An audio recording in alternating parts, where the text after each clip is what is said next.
ሰላም ጤና ይስጥልን ክቡራንና ውድ አድማጭ ተከታታዮቻችን፣ አሁን በተሰሙና መደመጥ ባለባቸው ከሀገር ውስጥና ከውጭ ሰበርና ልዩ ልዩ መረጃዎችን ይዘን ተመልሰናል። እንደተለመደ ሁላችሁም ቪዲዮውን ላይክ አድርጋችሁ እስከ ዜናችን ፍጻሜ ድረስ አብራችሁ እንድትቆዩ በአክብሮት እየጋበዝን እንዲሁም ለዚህ ታላቅ የዩቲዩብ ቻናል አዲስ የሆናችሁ ደግሞ ሁላችሁም ዩቲዩብ ቻናሉን ሰብስክራይብ በማድረግ የደውል ምልክቷን ተጭነው የዚህ ታላቅ ዩቲዩብ ቻናል ቤተሰብ እንድትሆኑ በአክብሮት እንጋብዛለን። በቅድሚያም ለዛሬ ያዝናቸውን ከሀገር ውስጥና ከውጭ ዋና ዋና መረጃዎችን በማስተዋወቅ እንጀምራለን። በትነግ አርሚ 26 ስብስብ ላይ መከላከያ የተቀናጀ እርምጃ መውሰዱን አስታወቀም። ፋኖ ናችሁ ተብለው በግፍ የተረሸኑ ንጹሐን ወጣቶች ደም ይጣራል፣ የዜጎች ሰብአዊ መብትና የገበላይነት ወዴት እየሄደ ነው ሲሉ ህብረተሰቡ በመንግስት ላይ ከፍተኛ የሆነ ቅሬታን አቀረበም።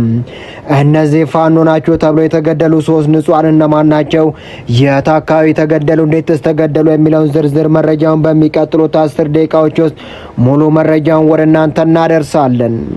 ጄኔራል ባጫ ደበሌ ሱዳን ጦርነት ካወጀች ውጊያውን አናንዛዛውን በአጭር ጊዜ ውስጥ እናጠናቀቀዋለን ሲሉ ጠንካራ መልእክት አስተላለፉ። ኢትዮጵያ በተደጋጋሚ ከሚያጋጥማት የአየር ንብረት መዛባትና ግጭት ጋር ተያያዥነት ካላቸው ቀውሶች የተነሳ የህብረተሰቡ የኑሮ መሰረት፣ የምግብ ዋስትናና የቤተሰብ አቅም ክፉኛ እየተዳከመ ይገኛል ተባለ። የአሜሪካው ፕሬዝዳንት ዶናልድ ትራምፕ ከተደቀነባቸው ከባድ የደህንነት ስጋት ለመሸሽ ሚስጥራዊ አውሮፕላን ማዘጋጀታቸው ተገለጸ። በዓለም አቀፍ ደረጃ ከፍተኛ መነጋገሪያን የፈጠረው አዲስ ዘገባ ይፋ ሆኗል። ፕሬዝዳንት ዶናልድ ትራምፕ በቱርክ አንካራ የነበራቸውን የኔቶ ጉብኝት አጠናቀው ሲመለሱ በይፋ በካሜራዎች ፊት ዋናውን ኤርፎርስ ኦን አውሮፕላን ቢሳፈሩም ከደቂቃዎች በኋላ በከፍተኛ ሚስጥር ወደ ሌላ ወታደራዊ አውሮፕላን ተዛውሯል። የአሜሪካ የደህንነት አካል ከኢራን የተሰነዘረ እውነተኛ የመገደል ዛቻ እና የደህንነት ስጋት መረጃ በመድረሱ ምክንያት እንደሆነም ታውቋል።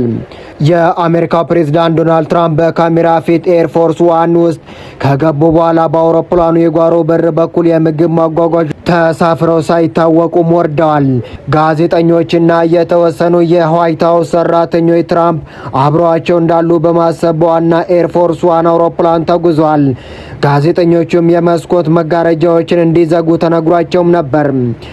ዶናልድ ትራምፕ ግን አነስተኛ በሆነው ሲ-32 የወታደራዊ አውሮፕላን በሌላ መንገድ በሰላም ወደ ብሪታንያም ተጉዘዋል። ዶናልድ ትራምፕ በኋላ ላይ ጋዜጠኞቹ ለምን የመስኮቱ መጋረጃ እንድንዘጋ ተደረገ ብለው ላቀረቡላቸው ጥያቄ ሰጡ ምላሽ የዋይት ሀውስ የኮሚኒኬሽን ዳይሬክተር ስቲቨን ቺንግ ለፕሬዝዳንቱ ደህንነት ሲባል በከፍተኛ ጥበቃና አስፈላጊው ፕሮቶኮል ሁሉ እንደሚደረግም ገልጿል።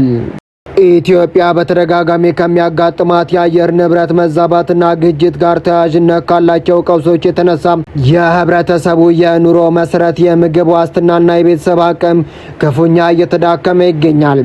በተለይም ተደጋጋሚ ድርቅ፣ የጎርፍ አደጋ፣ የተዛባ የዝናብ ስርጭትና የመሬት መንሸራተት፣ የመሬት መራቆት የግብርና ምርታማነት በእጅጉ የቀነሰ ሲሆን፣ በሌላ በኩል ግጭትና የጸጥታ መደፍረስ የገበያና የመሰረታዊ አገልግሎት አቅርቦት ላይ ትልቅ ማነቆን ፈጥሯል።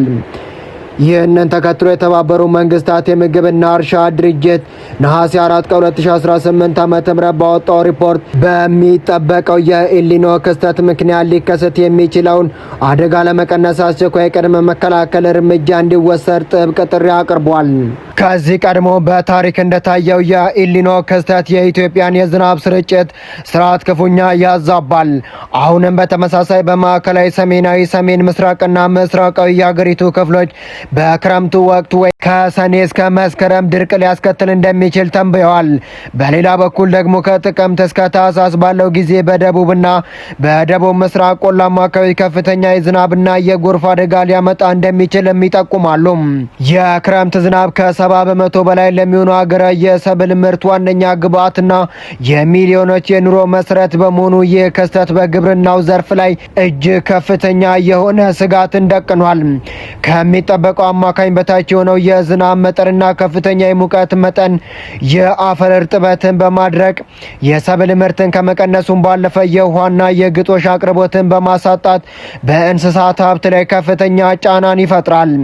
በተጨማሪም ሊከሰት የሚችለው ጎርፍ መሰረተ ልማቶችና የእርሻ መሬቶችን በማውደም ቀውሱን ያባብሰዋል።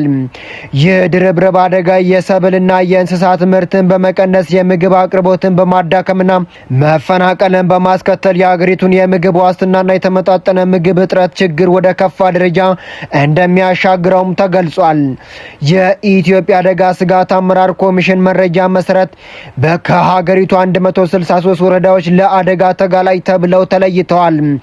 ወደ 9.3 ሚሊዮን ህዝቦች የሚኖሩባቸው 114 ወረዳዎች አስቸኳይ የቅድመ መከላከል እርምጃ እንዲወሰድባቸው ውሳኔም ተላልፏል። ከነዚህ ውስጥም በአፋር፣ አማራ፣ ሰሜን ሶማሌና ትግራይ ክልሎች የሚገኙ 84 ወረዳዎች እንደየችግሩ ክብደት አንደኛና ሁለተኛ ደረጃ የቅድመ ትኩረት ጉዳዩን የሚመለከታቸው አካላት ወቅታዊና ፈጣን የቅድመ መከላከል የማያደርጉ ከሆነ ለችግር ተጋላጭ የሆኑ አርብቶ አደሮችና ከፊል አርብቶ አደሮች ለከፋ የምግብ ዋስትና እጦትና የሰብአዊ ቀውስ እንደሚጋለጡ ሪፖርቱ አበክሮ አስገንዝቧል። በመሆኑም የግብርና ምርትን ለመታደግ ቤተሰቦች አደጋውን የመቋቋም አቅማቸውን ለማጎልበትና የዜጎችን ሕይወት ለመጠበቅ የቅድመ ማስጠንቀቂያ እየተከፈለ ፈጣን እርምጃ እጅግ ወሳኝ መሆኑም ተጠቅሷል። ጄኔራል ባጫ ደበሌ የሱዳን ጦርነት ካወጀች ውጊያውን አናንዛዛውን በአጭር ጊዜ ውስጥ እናጠናቅቀዋለን ሲሉ አስጠነቀቁም።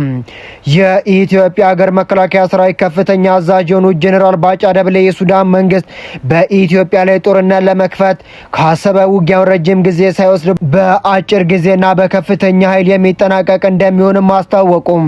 ጄኔራል ባጫ ደበሌ በሰጡ መግለጫ የሱዳን መንግስት በአሁኑ ወቅት በገዛ ሀገር ውስጥ ባለው የውስጥ ጦርነት መጠመዱን ጠቁሞ ይህ ሳያበቃ ወደ ኢትዮጵያ የሚያልፍ ከሆነ የሱዳን መንግስት እድሜ አጭር እንደሚሆንና ሙሉ በሙሉ እንደሚጠፋም ተናግረዋል። ኢትዮጵያ አሁን ባላት ዝግጅት ውጊያ ከተጀመረ ያለው ሙሉ አቅምና ኃይል ተጠቅማ በአጭር ጊዜ ውስጥ ማጠናቀቅ እንጂ እንደ ቀድሞ ጊዜ ረጅም ጊዜም የመጎተት ፍላጎት እንደሌላትም ገልጿል። አሁን ያለው ውጊያ በቴክኖሎጂ የታገዘ በመሆኑ እንደ በፊቱ ምሽግ ይዞ ደጀን አደራጅቶና እረፍት ወስዶ እንደገና የመደራጀት እድል አይኖርም። ጀመርክ ማለት በአጭር ጊዜ ያበቃል ሲሉም አብራርተዋል። ይሁን እንጂ የጄኔራሉ ይህ ንግግር በብዙዎች ዘንድ ትችትና ጥያቄዎችን አስነስቷል። ጄኔራል ባጫ ደበሌ በሚዲያ በቀረቡ ቁጥር በተለያዩ ጊዜ በኤርትራ በትግራይና በአማራ ክልል ላይ የዛቱ ሲሆን አሁን ደግሞ በሱዳን ላይ ተጨማሪ የጦርነት ማስጠንቀቂያ ማስተላለፋቸው ትችትን ሰንዝሮባቸዋል። አስተያየት ሰጪዎች ጄኔራሉ ከጦርነትና ከዛቻ ውጭ ሌላ ስራ የላቸውም ወይ ሲሉ የሚጠይቁ ሲሆን አሁን በቀጣይነት ጥቃት ያወጁባት ሀገር ቢኖር እሳቸው የተቀመጡባት ኬንያ ብቻ ልትሆን እንደምትችል በሀገራቸው የፖለቲካ ምህዳር በማህበራዊ ሚዲያ ላይ ሰፊ ውይይትና ትችት እየቀረበባቸውም ይገኛል። በትህነግ አርሚ 26 ስብስብ ላይ መከላከያ የተቀናጀ እርምጃ መውሰዱን ገለጸ።